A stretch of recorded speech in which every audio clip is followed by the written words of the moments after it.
Question ఇంకా నేను చదవలేదు, మీరు లేట్ అవుతున్నదని క్వశ్చన్ చదవలేదు. నేను చదువుతాను. క్వశ్చన్ నంబర్ 477, రాష్ట్రంలో ఎఫ్ఆర్బిఎం మరియు ఎఫ్ఆర్బిఎం క్రిందికి రాని రుణాల స్థితి. గౌరవ ఉప ముఖ్యమంత్రి గారు. గౌరవ ఉప ముఖ్యమంత్రి. అధ్యక్ష, 2023 డిసెంబర్ 7వ తేదీ నుండి ఇప్పటి వరకు ప్రభుత్వేతర రంగాలకు ఇచ్చిన గ్యారంటీలు ఏమిటి అని వారు అడిగినటువంటి ప్రశ్నలకి నేను నిర్దిష్టమైనటువంటి సమాధానాలు మీ ద్వారా సభకి ఈ రాష్ట్రాన్ని కూడా తెలియజెప్పాలని అనుకుంటున్నాను. 2024 నవంబర్ వరకు గ్యారంటీ ఇచ్చినవి 51,277.71 కోట్లు. ఇక డ్రా చేసినవి కూడా 51,891.44 కోట్లు. 2024 వరకు 2023 డిసెంబర్ నుండి 2024 నవంబర్ 30 వరకు డ్రా చేసిన ఎఫ్ఆర్బిఎం రుణాలు 52,118 కోట్లు. అట్లాగే అధ్యక్ష, 2023 డిసెంబర్ నుండి 2024 నవంబర్ 30 వరకు కార్పొరేషన్లో ఎస్పీవీలు డ్రా చేసిన ఎఫ్ఆర్బిఎం ఏతర రుణాలు 61,991.14 కోట్లు.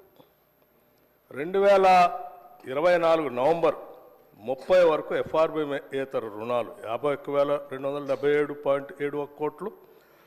2024 నవంబర్ 30 వరకు 10,099.70 కోట్లు. ఇవన్నీ పై విధంగా ఉన్నాయి అధ్యక్ష. ఇది సమగ్రమైనటువంటి సమాధానం వారికిచ్చాం. గౌరవ సభ్యులు తన్నీరు హరీశ్రావు గారు. స్పీకర్ సార్, నేను 21 సంవత్సరాల నుంచి ఈ సభలో ఉన్నాను.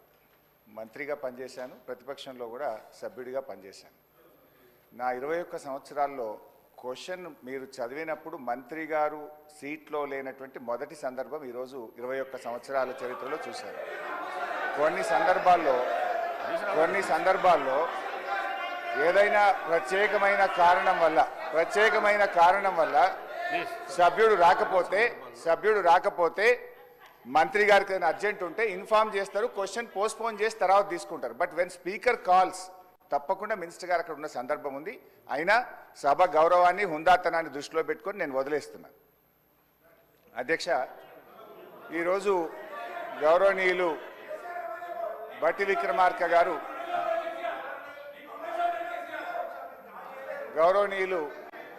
ఉప ముఖ్యమంత్రి బట్టి విక్రమార్క గారు నేను అడిగిన ప్రశ్నకు వారు సమాధానం ఇచ్చారు. రాష్ట్ర ప్రభుత్వం ఎఫ్ఆర్బిఎం కింద తీసుకున్న అప్పులు 51,277 కోట్లని చెప్పారు. అఫ్కోర్స్ ఈరోజు ఉదయం నేను రిజర్వ్ బ్యాంక్ ఆఫ్ ఇండియాది కూడా రిపోర్ట్ తీసుకున్న పొద్దున్నే నెట్లో. ఈరోజు కలిపితే ఇంకో 3,000 కోట్లు పెరిగింది. ఆల్రెడీ ఇంతకుముందే 2003వ తారీఖు 5వ తారీఖు తీసుకున్నారు. ఇవాళతో కలిపితే ఇంకో 1000 పెరిగింది. 55,277 కోట్లు ఎఫ్ఆర్బిఎం కింద తీసుకున్నారు. కార్పొరేషన్ గ్యారంటీల కింద 61,991 కోట్లు తీసుకున్నారు. 10,099 కోట్లు గ్యారంటీ లేకుండా తీసుకున్నారు. మొత్తంగా కాంగ్రెస్ పార్టీ ఏడాది పాలనలో చేసిన అప్పు ఎంత అంటే 1,27,208 కోట్లు. ఒక్క ఏడాదిలో వీళ్ళు చేసిన అప్పు 1,27,208 కోట్లు. 5 ఏళ్లకు మనం లెక్క కడితే ఎంత అవుతుందంటే అధ్యక్ష, 6,36,040 కోట్ల రూపాయలు 5 ఏళ్లలో కాంగ్రెస్ ప్రభుత్వం చేయబోయే అప్పుగా దీన్ని బట్టి మనకు స్పష్టంగా కనబడతా ఉంది. ఇకపోతే అధ్యక్ష, ఈ మధ్యకాలంలో కాంగ్రెస్ పార్టీ నాయకులు వైట్ పేపర్, కాంగ్రెస్ పార్టీ పెట్టిన వైట్ పేపర్ బుక్ కూడా తెచ్చాను అధ్యక్ష. ఇది వైట్ పేపర్. అదేవిధంగా బట్టి విక్రమార్క గారు ఈ సభలో పెట్టిన పేపర్. దీని ఆధారంగా నేను పోయినసారి బడ్జెట్ సమావేశాల్లో కూడా చాలా స్పష్టంగా చెప్పాను. మీరు గతంలో బీఆర్ఎస్ పార్టీ 10 ఏళ్ల కాలంలో 671 అని ఒకరంటారు, 7 లక్షల కోట్లని ఒకరంటారు, 711 అని నోటికి వచ్చినట్టు మాట్లాడుతున్నారు. I challenge in this house, ఒకరోజు స్పెషల్గా డిబేట్ పెడతారా పెట్టండి, లేదు ఆడిటర్లను పిలిచి పెడతారా, ఫైనాన్స్ డిపార్ట్మెంట్ పెట్టి పిలుస్తారా పిలవండి. ఐ వాంట్ టు ప్రూవ్ 10 ఏళ్ల బీఆర్ఎస్ కాలంలో జరిగిన మొత్తం అప్పు కేవలం 4,17,496 మాత్రమే. కానీ గోరంతలు కొండంతలు చేసి గోబల్స్ ప్రచారం చేసేటువంటి ప్రయత్నాన్ని ఈ సభ ద్వారా నేను తీవ్రంగా ఖండిస్తా ఉన్నాను. గతంలో గౌరవనీయులు బట్టి విక్రమార్క గారు ఎన్నికల ముందు ఆదాయాన్ని సమకూర్చడంలో కాంగ్రెస్ పార్టీకి అపారమైనటువంటి అనుభవం ఉంది, హామీలన్నీ నెరవేర్చడం మాకు పెద్ద సమస్యే కాదు అని ఎన్నికల ముందు చెప్పారు. వీడియో కూడా ఉంది, కావాలంటే పంపిస్తాను. ఇప్పుడు అధికారంలోకి వచ్చిన తర్వాత ఏమైంది, ఏడాది అయింది, హామీలు ఎప్పుడు అమలు చేస్తారంటే అప్పుల పేరు చెప్పి తప్పించుకునేటువంటి ప్రయత్నం చేస్తున్నారు. ఒక అబద్ధాన్ని 100 సార్లు చెప్తే నిజమైతే అనే విధంగా గోబల్స్ ప్రచారం చేస్తూ ఉన్నారు. అందుకే ఈ శాసనసభ వేదికగా సభ్యులకు రాష్ట్ర ప్రజలకు కూడా ఈ 7 లక్షల కోట్ల అప్పు అని కాంగ్రెస్ పార్టీ చేస్తున్న ప్రచారం తప్పు అని ఈ సభ ద్వారా రాష్ట్ర ప్రజలకు నేను తెలియజేయదలుచుకున్న అధ్యక్ష ఆర్బీఐ కంటే గొప్ప వాళ్ళు అయితే ఉండరు అధ్యక్ష. ఇన్ఫ్యాక్ట్ అధ్యక్ష, ఈ 4,17,496 కోట్లలో కూడా 10 ఏళ్ల బీఆర్ఎస్ పాలనలో 4-5 ప్రత్యేకమైన విషయాలు ఉన్నాయి. 2 వరుస కరోనా సంవత్సరాలు రావడం వల్ల కేంద్ర ప్రభుత్వం అప్పుడు మొత్తం దేశం యొక్క ఎకానమీ అతలాకుతలమైంది. మీరు రాష్ట్రాలు 1.75% అదనంగా అప్పులు తీసుకోండి, క్యాపిటల్ ఎక్స్పెండిచర్ చేయండి అని కేంద్ర ప్రభుత్వం చెప్పడం వల్ల మనము తీసుకున్నటువంటి అప్పులు కూడా ఉన్నాయి. ఇది కాకుండా ఉదయ్ స్కీమ్ ద్వారా, సార్ లెట్ మీ కంప్లీట్, ఆ తర్వాత అని చెప్పమనండి. Let me complete. Speaker sir, Harish Rao garu సభలో చాలా సంవత్సరాల నుంచి ఉన్నా అని చెప్తా ఉన్నారు. వారికి అన్ని రూల్స్ తెలుసు, నిబంధనలు అన్నీ తెలుసు. క్వశ్చన్ అవర్లో క్వశ్చన్ను అడుగుతారు, సమాధానం చెప్తాం. క్వశ్చన్ ఉంటుంది కానీ వారు షార్ట్ డిస్కషన్ లాగా ఉపన్యాసం చెప్పుకుంటూ పోతా ఉన్నారు. మరి వారికి అనుభవం లేకనా, కావాలని సభను తప్పుదోవ పట్టించడం కోసం చేసే ప్రయత్నమా? మీరు అడిగారు, ఈ అప్పుల పైన మీరు తప్పుదోవ పట్టిస్తూ ఉన్నారు, గోబల్స్ ప్రచారం చేస్తున్నాం, ఏదంటే సభలో చర్చ పెట్టండి. ఎస్, మేము రాగానే సభలో చర్చ ఉండాలనే వైట్ పేపర్ పెట్టా మీరు చేసిన తప్పులు అన్నింటినీ. మళ్ళీ కావాలని అడుగుతుంటే మాకేం అభ్యంతరం లేదండి. మేము అసలు పూర్తిగా ఈ సభకి, రాష్ట్ర ప్రజలకి వాస్తవాలన్నీ తెలియాలనేటువంటి ఆలోచనలో స్పష్టంగా ట్రాన్స్పరెంట్గా ఉన్న గవర్నమెంట్ ఇది. ఏది దాచుకోవాలని ప్రయత్నం చేయాలి మీలాగా. సో మీరు వాళ్ళ చర్చ పెడదామన్నా ఫైన్, షార్ట్ డిస్కషన్కి వీఆర్ రెడీ. మీరు ఏదో ఏ ఫామ్లో ఇస్తారో ఇవ్వండి, గౌరవ సభాపతి గారికి ఇవ్వండి, వారి అనుమతితో వారు ఇస్తే, టైం ఇస్తే we are ready to debate sir. అంతేగాని ప్రశ్నలంతా వదిలిపెట్టి మొత్తం పాత కథలన్నీ చెప్పుకుంటూ వారి చరిత్ర అంతా చెప్పుకోవడానికి ప్రయత్నం చేస్తే అది వినటానికి మేము ఈ ప్రశ్న క్వశ్చన్ అవర్ ఇట్లా వేస్ట్ చేయొద్దు అధ్యక్ష. ఎవరు భుజాలు తడుముకుంటున్నారో స్పష్టంగా అర్థమైంది, ప్రజలైతే చూస్తున్నారు. అయితే అయితే అయితే గౌరవ డిప్యూటీ స్పీకర్ గారి యొక్క సవాల్ను నేను స్వీకరిస్తా ఉన్నా. ఆల్రెడీ బీఆర్ఎస్ పార్టీ తరఫున మేము ప్రివిలేజ్ మోషన్ ఇచ్చాం.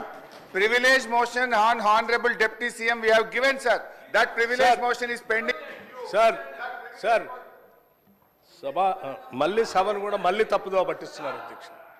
మళ్ళీ తప్పుదోవ పట్టించిన అంటే లేస్తే సత్యదూరమైన మాటలు మాట్లాడటం తప్ప వాస్తవాలు మాట్లాడితే తల పగిలిపోతారు అని ఏమైనా శాపం ఉందేమో నా అనుమానం అధ్యక్ష. వీళ్ళకి అస్సలు వాస్తవాలు మాట్లాడరు అధ్యక్ష, అన్ని సత్యదూరాన్ని. ఏంది ప్రివిలేజ్ మోషన్? మీరు ఆ ప్రివిలేజ్ మోషన్ ఇచ్చేది అధ్యక్ష. వీళ్ళు ప్రివిలేజ్ మోషన్ ఇస్తారా సభా నిబంధనల గురించి, సభా నియమాల గురించి? దేనికి ప్రివిలేజ్ మోషన్ అధ్యక్ష? దేనికి? నేను నిన్న చూపించాను నేను అధ్యక్ష. రూల్స్ బుక్ వాళ్ళ హయాంలో తయారు చేసిందే. పాత రూల్స్ బుక్ అన్నిటిని కూడా మార్చేసి వాళ్ళకు అనుకూలంగా ఉండేటట్టుగా రూల్స్ బుక్ అంతా తయారు చేసుకొని సభలో పెట్టి ఆ రూల్స్ బుక్లో ఏం చూపించారు అధ్యక్ష? స్పష్టంగా ప్లకార్డ్స్ తీసుకొని రావద్దు, స్లోగన్స్ ఇవ్వద్దు, పొరపాట్లు అటు చేస్తే వాళ్ళ మీద చర్యలు తీసుకోవాలని చెప్పి అన్ని చాలా స్పష్టంగా రూల్స్ బుక్లో పెట్టి నిన్న మీరు చేసింది ఎందుకు అధ్యక్ష? ఏం చేశారు మీరు సభలో? మీరు కానీ మీ నాయకుడు ఆనాడు ముఖ్యమంత్రిగా ఉన్నటువంటి కె చంద్రశేఖరరావు గారు సభలో చెప్పినటువంటి ఏ ఒక్క అంశాన్ని అమలు చేశారు అధ్యక్ష? సభ నిబంధనలు పూర్తిగా ఉల్లంఘించారు వాళ్ళు. హౌస్ ప్రివిలేజ్ మొత్తం పక్కదో పట్టించింది వాళ్ళు. 1 కాదు 2 కాదు 3 ఎకరాల భూమి బరాబర్ ఇస్తామని చెప్పారు దళితులు, గిరిజనులకు. ఇచ్చారా? ఈ సభలోనే కదా చెప్పింది వాళ్ళు. ఈ సభలోనే కదా అధ్యక్ష చెప్పింది. డబుల్ బెడ్రూమ్ ఇల్లు ఇస్తా అని చెప్పారు, ఇచ్చారా? అధ్యక్ష, ఉద్యోగాలన్నీ పూర్తి చేస్తాం బరాబర్ అన్నారు, చేశారా? రెండు భిన్నమైనటువంటి డైలాగ్స్ నేను వినిపించగలను అధ్యక్ష. బరాబర్ ఉద్యోగాలు ఇస్తాం అన్నది ఒకటి, ప్రభుత్వంలో ఏడున్నాయి ఉద్యోగాలు, ఏడ తీసుకొచ్చి ఇస్తామని అడిగింది ఇక్కడ నుంచే. సభ నిబంధనలు నియమాల గురించి ప్రివిలేజెస్ గురించి వారు మాట్లాడితే ఎట్లా అధ్యక్ష? వారు ఏమన్నారు? నేను ప్రివిలేజ్ ఇచ్చారట. ఎందుకు? సభ జరిగేటప్పుడట సభలో ఏంటి ప్రభుత్వానికి సంబంధించిన అంశాలన్నీ బయట మాట్లాడకూడదు కదా, మీరు ఎట్లా మాట్లాడతారు?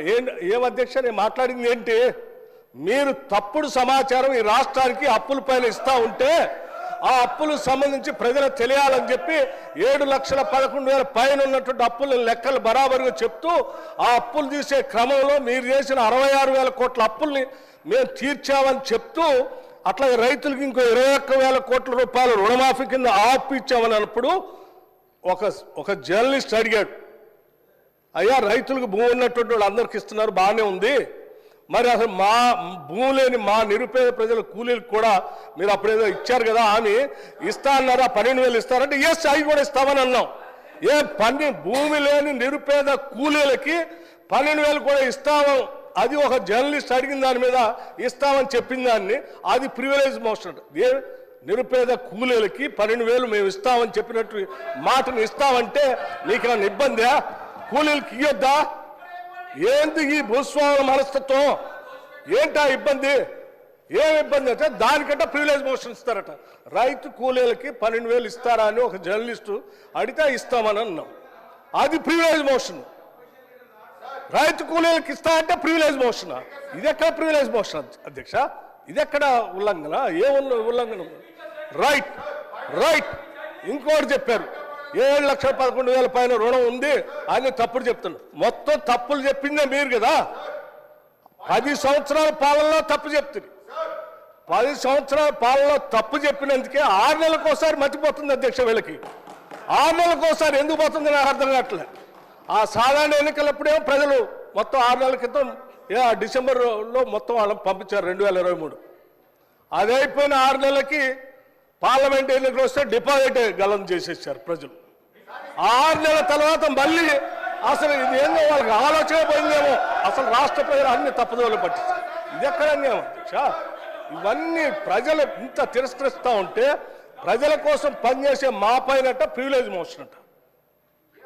ఎట్లా అధ్యక్ష?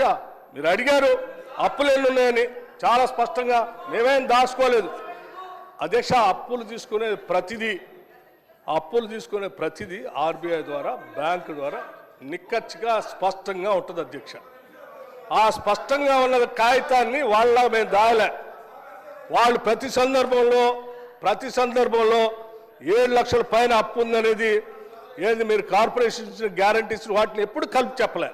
కానీ వాళ్ళు మేము చెప్పేమే, దాచుకోలేదు కదా. మీలాగా సభను తప్పుదో పట్టించ మీరు ఎప్పుడు చెప్పలేదు. 7 లక్షల పైబడి ఉన్న మాట దాచిపెట్టారు మీరు. మేము ఇవాళ దాయాలని నువ్వు ప్రశ్న అడిగితే స్పష్టంగా ప్రశ్న సమాధానం చెప్పాం. దీనిపైన చర్చ కావాలన్న ఫైన్ రెడీ మేము. Sir one minute Harish Rao గారు, మీరు అడిగిన ప్రశ్నకు కరెక్ట్గా మీరు అడిగితే ఈ డైవర్షన్స్ కావు. ఈ డైవర్షన్స్ అయితే 1 అవర్ లోపల నీకు 10 క్వశ్చన్స్ ఏడాగా కంప్లీట్ అవుతాయి. దయచేసి మీరు వేరే దానికి పోకుండా క్వశ్చన్కు సంబంధిత ప్రశ్నలే అడగండి మీరు దయచేసి ప్లీజ్. హరీష్ రావు గారు. స్పీకర్ సార్, మాకు మాత్రమే నీతులు చెప్తారు, అటువైపు ఎందుకు చెప్పారు సార్? అదే మీరు ఇప్పుడు వారు మొత్తం రాజకీయ ఉపన్యాసం చేయొచ్చు, రాజకీయం అంతా మాట్లాడొచ్చు. నేను I was confined to the subject sir. నేను డీవియేట్ కాలేదు. దయచేసి మీరు మా హక్కులను కాపాడాలి సార్. ఇక్కడ వికారాబాద్ ప్రజలు కూడా చూస్తున్నారు సార్, మా హక్కులు కాపాడాలి సార్. మీరు ఇక్కడ స్టార్ట్ అయితే అధ్యక్ష, స్పీకర్ సార్, మీరు ఒక విషయాన్ని క్లారిఫై చేయాలి. ఆ రకంగా శాసించడం కరెక్ట్ కాదు సార్. అధ్యక్ష, నాకు హరీష్ రావు గారి మీద చాలా హరీష్ రావు గారి మీద చాలా గౌరవం ఉంది అధ్యక్ష. వారు సీనియర్ సభ్యులు, గతంలో 10 ఏళ్ళు ఉన్నారు, అంతకుముందు కూడా ఉమ్మడి రాష్ట్రంలో ఉన్నారు, ఇప్పుడు కూడా ఉన్నారు అధ్యక్ష. వారు మాట్లాడితే పదే అసలు సభాపతి అన్నా సభా స్థానం అన్నా గౌరవం లేకుండా వాళ్ళు మాట్లాడుతుంటే ఎట్లా అధ్యక్ష? నిన్నటికి నిన్న అధ్యక్ష నేను చూశాను బీఎస్సీ సమావేశం జరిగేటప్పుడు అధ్యక్ష వీళ్ళు చేసింది ఏంది, బీఎస్సీ సమావేశం జరిగేటప్పుడు నిన్న కూడా నిరసన చెప్పిపోయారు అధ్యక్ష. నేను అందుకే చెప్తాను, బీఎస్సీ సమావేశం జరుగుతూ ఉంది. 10 ఏళ్ళు బీఎస్సీలో ఏం చేసావు అధ్యక్ష? మీకు సభకి రాష్ట్ర ప్రజలకు కూడా తెలియాలి ఏం చేసావు అధ్యక్ష. బిజినెస్ సభలో ఏం బిజినెస్ జరగాలనేది అధ్యక్ష సభలో ఏం బిజినెస్ జరగాలో ఎన్ని రోజులు జరగాలనేది చెప్పైనా సభాపతి స్థానంలో ఉన్నటువంటి పోచారం శ్రీనివాసరెడ్డి గారు అక్కడ కూర్చునేవాళ్ళు, అవతల నుంచి మీరు వచ్చేవాళ్ళు, యువతల నుంచి సిఎల్పి నాయకుడిగా ప్రతిపక్ష నాయకుడిగా నేను కూడా ఆ బీఎస్సీ మీటింగ్లో ఉన్నాను. ప్రతి సందర్భంలో ప్రభుత్వ పరంగా ముందుగా ప్రతిపక్షాలు అడిగి మీరు ఏం చెప్పాలనుకుంటున్నారు, ఎన్ని రోజులు కావాలి మేము చెప్పేవాళ్ళం. చెప్పి ఈ అంశాలన్నీ తీసుకోవాలి, ఇన్ని రోజులు కావాలంటే సరే. అప్పుడు గౌరవ ముఖ్యమంత్రి గారు చంద్రశేఖరరావు గారు కానీ లేకపోతే వారి తరఫున హరీష్ రావు గారు కానీ వచ్చేవాళ్ళు. వచ్చి వాళ్ళు ఏం చెప్పేవాళ్ళు అధ్యక్ష, రైట్ చాలా సంతోషం, మీరు ప్రతిపక్ష పార్టీగా మీరు ఏ అంశాలు తీసుకోవాలనుకుంటున్నారో ఆ అంశాలన్నింటినీ గౌరవ సభాపతి గారికి ఇవ్వండి, ఎన్ని రోజులు నడపాలనుకుంటున్నారో అన్ని రోజులు కూడా రాసివ్వండి, మేము కూడా ఆ అంశాలన్నీ రాసిస్తాం. మిగతా ప్రతిపక్షాలకు సంబంధించిన వాళ్ళు అందరూ వారికి ఇచ్చిన తర్వాత వారు పరిశీలన చేసి ఏ అంశాలు తీసుకోవాలి ఎన్ని రోజులు నడపాలని నిర్ణయం చేస్తారో సభాపతి గారికి ఒప్పచెప్దామని లేచి వచ్చేవాళ్ళం. లేదు నేను ఎక్కడ చెప్పాలంటే లేదు అట్లా కరెక్ట్ కాదు, సభాపతి గారు రాసిచ్చాం వారే నిర్ణయం చేస్తారు, మనం అంతా సభ వారు చెప్పినట్టు నడవాలని ఫైన్ అని చెప్పి 10 ఏళ్ళు అదే నడిపాం అధ్యక్ష. కానీ నిన్న మాత్రం ప్రసాద్ కుమార్ గారు సభాపతి స్థానంలో ఉంది, మేము కూడా అదే ప్రొసీజర్ని ఫాలో అవుదాం, మీరు రాసి ఇవ్వండి మేము రాసిస్తామని అంటే లేదు ఇప్పుడు ప్రసాద్ కుమార్ గారు సభాపతి గారు నిర్ణయం చేయడానికి లేదు, మీరు ఇప్పుడే చెప్పాలను. అధ్యక్ష సభాపతి స్థానం అప్పుడు అదే ఇప్పుడు అదే. అప్పుడు పోచారం శ్రీనివాసరెడ్డి గారు ఉన్నారు, ఇప్పుడు ప్రసాద్ కుమార్ గారు ఉన్నారు. సభాపతి స్థానం ఏం మారలేదు అధ్యక్ష, మనుషులు మాత్రమే మారారు. పోచారం శ్రీనివాసరెడ్డి గారు ఉన్నప్పుడు ఏ నిబంధనలు అయితే పాటిస్తున్నామో ప్రసాద్ కుమార్ గారు ఉన్నప్పుడు కూడా అదే నిబంధనలు పాటించాలి కదా. ఎందుకు మీరు దాన్ని వదిలేసి లేచి బీఎస్సీలో సభాపతిని మొత్తం అందరిని అవమానించేటట్టు కాగితాలు పడేసి బయటకు వెళ్తారు అధ్యక్ష? ఇదే నా సభాపతి స్థానానికి మీరు ఇచ్చే గౌరవం? ఏం ప్రసాద్ కుమార్ గారు స్పీకర్ కాదా?